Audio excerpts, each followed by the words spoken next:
Hello guys, welcome back to your own channel daily learner. So guys, आज के video में पढ़ेंगे business services.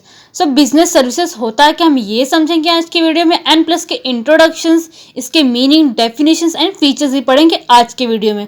So guys, अगर आपने अभी तक चैनल को सब्सक्राइब नहीं किया तो सब्सक्राइब कर दें, इससे आपको डेली अपडेट मिलते रहेंगे related to 12th and for the board exam. तो अब हम समझ लेते हैं कि बिजनेस सर्विसेज होता क्या है। सो अकॉर्डिंग टू यू, अगर मैं आपको पूछूंगी कि बिजनेस सर्विसेज होता क्या, तो आप बोलेंगे कि बिजनेस सर्विसेज वह जो सर्विस प्रोवाइड करता है कंज्यूमर को, मतलब कस्टमर को। तो जैसे कि बैंक हमको बैंकिंग जो है सर्विस प्रोवाइड करता है, हमको इंश्योरेंस कंपनी हमको सर्विस प्रोवाइड करती है, वेयर हाउस प्रोवाइड करती सर्विसेज, और कम्युनिकेशन सर्विसेज वो भी जो हमको प्रोवाइड करते, कॉल सेंटर भी हमको सर्विस प्रोवाइड करती हैं। सो ये हमारे बिजनेस सर्विसेज हैं। सो अभी पहले इसको इंट्रोडक्शन पढ़ लेते, इससे आपको डीपली और समझेगा कि बिजनेस सर्विसेज होता क्या है। सो अब हम इंट्रोडक्शन पढ़ लेते हैं बिजनेस सर्विसेज का। So service are intangible in nature. So जो सर्विस है वो हमारा इंटेंजिबल इन नेचर, मतलब सर्विस को हम ना टच कर सकते हैं ना ही देख सकते हैं, इसलिए वो इंटेंजिबल है। सर्विस को सिर्फ हम एक्सपीरियंस कर सकते हैं या फिर फील कर सकते हैं, इसलिए ये इंटेंजिबल है नेचर में। एंड हम सर्विस को ना ही मैन्युफैक्चर कर सकते हैं, ना ही ट्रांसपोर्ट कर सकते हैं, ना ही स्टॉक कर सकते हैं, और ना ही उसको हम स्टोर कर सकते हैं फॉर अ फ्यूचर यूज़ के लिए। अगर आप कहेंगे कि अभी जो सर्विस मुझे प्रोवाइड जो मुझे मिल रही है, मैं उसको अभी नहीं यूज़ करूँगा, मैं उसको जाके फ्यूचर में यूज़ करूँगा, सो तभी की सर्विस, तभी जो सर्विस है तो ख़त्म हो जाएगी। सो हम इसीलिए सर्विस को हम स्टोर नहीं कर सकते, इसलिए ये हमारा इंटेंजिबल इन नेचर में। सो इसीलिए that's why they produce and consume simultaneously. And जो हमारा बिजनेस सर्विसेज है, ये सर्विस प्रोवाइड करता है बिजनेस को फॉर अ सक्सेसफुल रनिंग के लिए। एंड जो बिजनेस सर्विसेज है हमारा इंटेंजिबल है नेचर में, हेट्रोजीनियस है, इंस्परेबल है, इनकॉन्सिस्टेंट है, पेरिशेबल है नेचर में। एंड बिजनेस सर्विसेज को कंज्यूमर पार्टिसिपेशन की रिक्वायर ज़रूरत रहती है, इसलिए पार्टिसिपेशन ज़रूरी है कंज्यूमर का फॉर अ बिजनेस सर्विसेज के लिए। ये तो हमारा इंट्रोडक्शन। अब हम इसके मीनिंग्स पढ़ लेते हैं। So sometimes services are difficult to identify because they are closely associated with goods. So कभी कभी ऐसा होता है, मतलब कि जो सर्विसेज हमको मिलती है उनको आइडेंटिफाई करने के लिए हमको डिफिकल्टीज होती है, because they are closely associated with goods. And जो बिजनेस की जो सर्विसेज होती है ना ही उनको ट्रांसफर कर सकते हैं, एंड जो बिजनेस की जो ओनरशिप रहते हैं, जो ओनर्स रहते हैं, ना ही वो सर्विस को सोल्ड कर सकते हैं, ना ही उनको स्टोर कर सकते हैं, और ना ही उनको ट्रांसपोर्ट कर सकते हैं, बिकॉज सर्विस को तो हम ना ही स्टोर कर सकते हैं ना ही ट्रांसपोर्ट कर सकते हैं। सो इसीलिए ये इंस्टेंटली पेरिशेबल है नेचर में। एंड जो बिजनेस सर्विसेज है कब एग्जिस्टेंट होती है, at the time they are brought and consumed. And नीचे मैंने कुछ पिक्चर्स दी, जैसे कि बैंकिंग हमको सर्विस प्रोवाइड करती है, contact centre operation service provide करती है, इंश्योरेंस कंपनी सर्विस प्रोवाइड करती है, एंड टेलीकॉम सर्विस ये भी हमको सर्विस प्रोवाइड करती है। सो ये सारे हमको बिजनेस सर्विसेज, जैसे मैंने बोला ये सर्विस प्रोवाइड करते हैं, वैसे ये सब हमको सर्विस प्रोवाइड करते हैं। अब हम डेफिनेशन देख लेते हैं। अकॉर्डिंग टू फिलिप कॉटलर, इन्होंने कहा है a service is an act of performance that one party can offer to another that is essentially intangible. So ये जो फिलिप कॉटलर ये क्या कह रहे हैं कि जो सर्विस है वो एक्ट करता है as a performance for the one party, जैसे कि वन पार्टी है वो सर्विस प्रोवाइड करेगी किसी अनदर को, मतलब दूसरे इंसान को सर्विस प्रोवाइड करेगी। एंड ये इंटेंजिबल रहता है नेचर में, मतलब इसको हम टच नहीं कर सकते ना ही फील कर सकते, एक्सपीरियंस कर सकते हैं सर्विसेज को। And does not result in the ownership of anything, and ये ओनरशिप में रिजल्ट नहीं होता है। एंड इट्स प्रोडक्शन में और may not be tied to any physical product. ये तो हमारा डेफिनेशन। अब हम इसके फीचर्स पढ़ ले, मतलब बिजनेस सर्विसेज के हम फीचर्स पढ़ लेते हैं।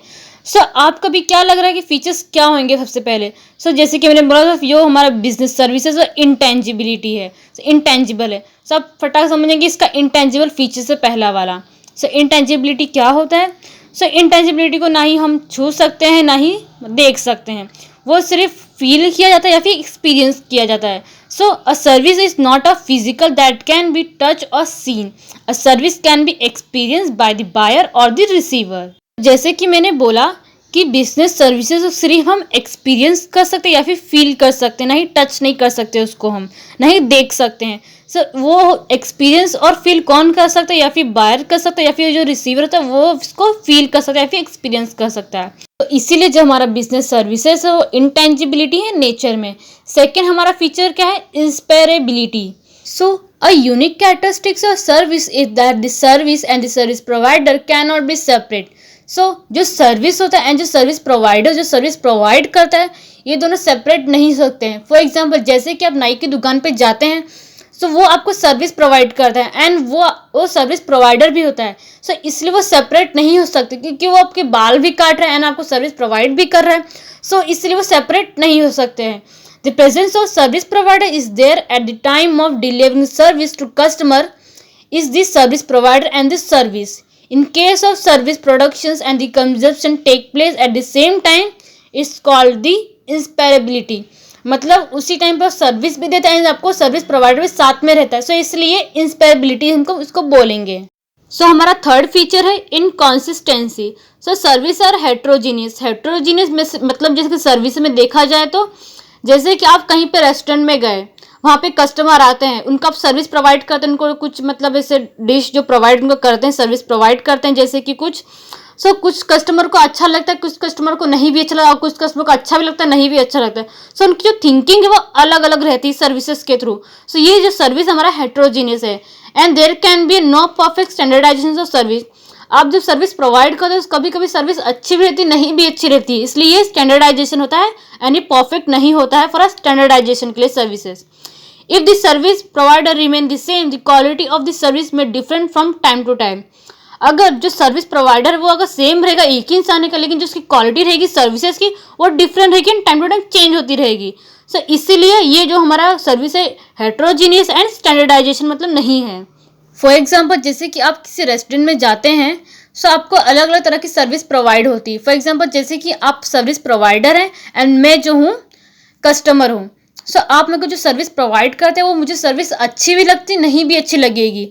सो ये मेरा एक्सपीरियंस तो मैं आपको बताऊंगी कि मुझे सर्विस नहीं अच्छी लगी। सो इसीलिए जो बिजनेस सर्विस आप प्रोवाइड करते हैं ये इनकॉन्सिस्टेंस है। तो फोर्थ फीचर है हमारा पेरिशेबिलिटी। तो जैसे कि मैंने बोला सर्विस को हम स्टोर नहीं कर सकते, ना ही उसको हम फ्यूचर में आके यूज़ कर सकते। जैसे कि आपको अभी सर्विस मिल रहा है एंड आप बोलेंगे मुझे अभी सर्विस यूज़ नहीं करना, मैं इसको स्टोर करूँगा एंड फ्यूचर में यूज़ करूँगा, ऐसा नहीं हो सकता। इसलिए ये हमारा जो सर्विस है ये पेरिशेबल है नेचर में। जैसे कि फॉर एग्जांपल जैसे कि एयरलाइंस फ्लाइट जो हमारी है उसको सीट हम बुक करते हैं, जैसे बोलेंगे अभी सर्विस आपको मिल रही, आप बोलेंगे अभी नहीं जाना मुझे, कुछ दिनों बाद आप स्टोर कर लेंगे, ऐसा नहीं होता है। जैसे कि एक और एग्जांपल जैसे कि ऑटो रिपेयर है, बोलेंगे आप भी मैं इसको स्टोर कर लूँगा, अभी नहीं यूज़ करूँगा, बाद में इसको रिपेयर करूँगा, ऐसे हो सकता है? नहीं हो सकता है। जैसे कि हमारा थिएटर एंटरटेनमेंट है, आप किस थिएटर में जाते हैं, आप बोलते हैं कि नहीं मैं अभी इसको स्टोर कर लूँगा, मैं आके इन फ्यूचर में आके उसको देखूँगा, रिकॉर्ड अलग होता है। वो थिएटर एंटरटेनमेंट मतलब जो रहता है हमारा वो सर्विस जो मिलती है हमको उसको हम स्टोर नहीं कर सकते ना, मतलब उसको फ्यूचर में यूज़ नहीं कर सकते। जब भी सर्विस मिले उसको हम अभी यूज़ करेंगे तो चलेगा, उसको हम स्टोर नहीं कर सकते। इसलिए हमारा ये पेरिशेबल है नेचर में। पेरिशेबल जैसे कि आपको समझ में नहीं, पेरिशेबल जैसे कि हमारा होता है गुड्स जो मतलब वेजिटेबल्स होते हैं, इसको हम स्टोर नहीं कर सकते, खराब हो जाते हैं। सो इसीलिए ये पेरिशेबल है नेचर में। उसी तरह सर्विस को हम स्टोर नहीं कर सकते हैं, सो इसीलिए पेरिशेबल है नेचर में। सो फिफ्थ फीचर है हमारा नॉन ट्रांसफरेबिलिटी। तो जैसे कि मैंने बोला सर्विस हमारा जो है नॉन ट्रांसफरेबल इन नेचर में, हम सर्विस को ट्रांसफ़र नहीं कर सकते हैं। सो ये हमारा सर्विस जो है नॉन ट्रांसफरेबल इन नेचर में। तो जैसे कि कोई कंपनी का जो ओनर रहता है उसके पास सर्विस रहती है, वो सर्विस को ट्रांसफ़र नहीं कर सकता सर्विस प्रोवाइडर के पास और ना ही उस कस्टमर के पास। फॉर एग्जाम्पल जैसे कि कस्टमर होता है रूम बुक करता है किसी होटल में, सो उसको सर्विस मिलती है, किससे मिलती है? जो होटल का जो मालिक रहेगा, जो ओनर रहेगा एंड जो होटल लायर रहेगा, उससे उसको सर्विस प्रोवाइड होती है। सो इसीलिए जो हमारा जो बिजनेस सर्विस है, जो सर्विस रहता है वो नॉन ट्रांसफरेबल नेचर में रहता है। सो हमारा सिक्स फीचर क्या है? Consumer participation. तो ये जो सर्विस होती है एंड जो कंज्यूमर की पार्टिसिपेशन होती है इक्वली इम्पॉर्टेंट होती है। सर्विसेज जो हम प्रोवाइड करते हैं कंज्यूमर के, इसमें कंज्यूमर की पार्टिसिपेशन की बहुत ज़्यादा ज़रूरत रहती है, इसलिए ये दोनों इक्वली इम्पॉर्टेंट होते हैं। अगर कंज्यूमर पार्टिसिपेट नहीं करेंगे मतलब सर्विसेज में, तो service can not be offered. So seller can not offer service without the presence of consumer. So जो सेलर होते हैं वो सर्विस ऑफर नहीं करेंगे अगर कंज्यूमर अगर वहाँ पे अगर नहीं रहेंगे, तो वो सेलर ऑफर नहीं करेंगे सर्विसेज को। जैसे फॉर एग्जांपल जैसे कि customer can not accept service unless the seller is present to offer a service. जैसे कि अगर कोई कस्टमर है वो एक्सेप्ट नहीं कर रहा सर्विसेज को, तो जो सेलर रहेगा वो प्रेजेंट करेगा सर्विस को किसके? कस्टमर के पास, कि आप ये ऑफर आपको दे रहे हैं, हम ये एक्सेप्ट कर लीजिए। सो ये था हमारे 6 फीचर्स ऑफ बिजनेस सर्विसेज।